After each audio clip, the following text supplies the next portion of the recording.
Hello students, आज की class में हम वेल्डिंग डिफेक्ट्स देखने वाले हैं। तो नॉर्मली वेल्डिंग डिफेक्ट्स हमारे कुछ इस प्रकार से होते हैं: gas porosity, slag inclusion, weld spatter, lack of fusion and penetration, weld cracks and last is weld decay. तो चलिए एक एक करके हम लोग देखते हैं। सबसे पहले देखते हैं गैस पोरोसिटी क्या होता है। गैस पोरोसिटी का मतलब होता है जब हम लोग वेल्डिंग परफॉर्म कर रहे होते हैं तो जो हमारा लिक्विड मेटल होता है उसमें कुछ एटमॉस्फेयर की गैसेस ट्रैप कर जाती हैं, और सॉलिडिफाई जब होता है तो वो गैसेस बाहर नहीं निकल पाती हैं। वो वहीं पे जो हमारा वेल्ड बीड होता है उसी में वो बच जाती हैं। तो इस प्रकार के डिफेक्ट को हम लोग गैस पोरोसिटी कहते हैं। अगर रेमेडीज की बात करूं, इससे बचने के तरीके की बात करूं, तो हमें sufficient amount of flux use करना चाहिए जिससे कि वो हमारे लिक्विड मेटल को सेव कर सके, शील्ड कर सके एक प्रकार से। उसके बाद दूसरा हमारा वेल्डिंग डिफेक्ट है स्लैग इंक्लूजन। स्लैग इंक्लूजन में क्या होता है, नॉर्मली डेंसिटी डिफरेंस के कारण कुछ जो इम्प्योरिटीज होती हैं वो ऊपर की तरफ फ्लोट करने लगती हैं मोल्टेन मेटल में। जब हम लोग वेल्ड करते हैं तो जो हमारा वेल्ड पूल होता है उसमें सबसे ऊपर की तरफ वो आ जाती हैं और सॉलिडिफाई हो जाती है। सॉलिडिफाई होने के बाद वो स्लैग फॉर्मेशन कर लेती हैं। तो स्लैग फॉर्मेशन एक प्रकार की इम्प्योरिटी होती है।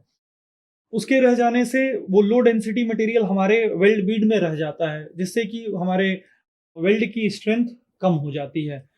तो इसका रेमेडी अगर हम लोग देखें तो रेमेडीज में हम लोग वर्क सरफेस को बढ़िया से क्लीन करें जैसे ही वेल्डिंग कंप्लीट हो, वेल्डिंग कंप्लीट होने के पहले भी, वेल्डिंग कंप्लीट होने के बाद भी। और जो वेल्डिंग टॉर्च होता है हमारा, उसके पोजीशन को हम लोग प्रॉपरली मेंटेन करें। तो ये दोनों काम से हम लोग स्लैग इंक्लूजन से बच सकते हैं। उसके बाद थर्ड आता है हमारा वेल्ड स्पैटर।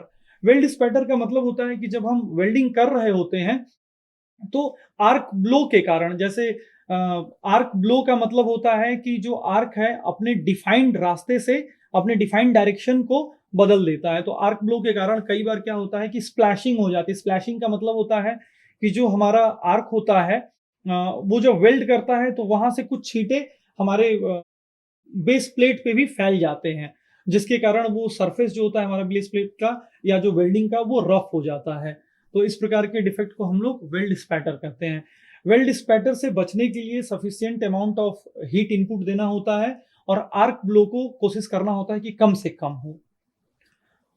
उसके बाद नेक्स्ट वेल्डिंग डिफेक्ट है lack of fusion and penetration.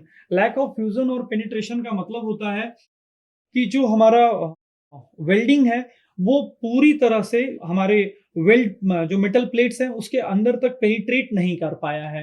तो इसे हम लोग इस प्रकार से भी कह सकते हैं, due to lack of heat input filler metal is not penetrated into the base metal properly. हमारा फिलर मेटल हमारे बेस मेटल में पूरी तरह से पेनिट्रेट नहीं कर पाता है। तो इस प्रकार के डिफेक्ट को हम लोग लैक ऑफ फ्यूजन या पेनिट्रेशन बोलते हैं।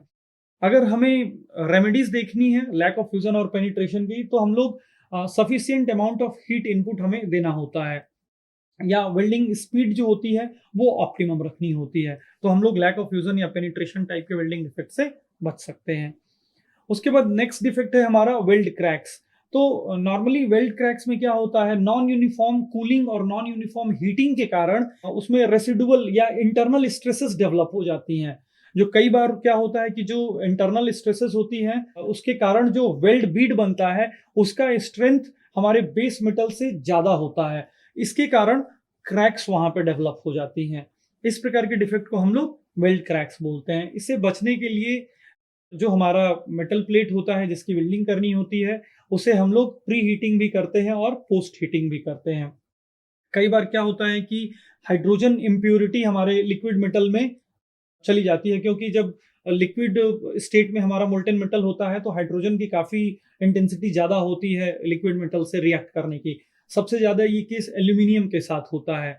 तो इस प्रोसेस को हम लोग जब हमारा हाइड्रोजन हमारे वेल्ड पूल में जाकर के लिक्विड मेटल के साथ रिएक्ट हो जाता है और सॉलिडिफिकेशन के बाद वो गैस के फॉर्म में बहुत पिन पॉइंटेड होल्स के फॉर्म में निकलता है।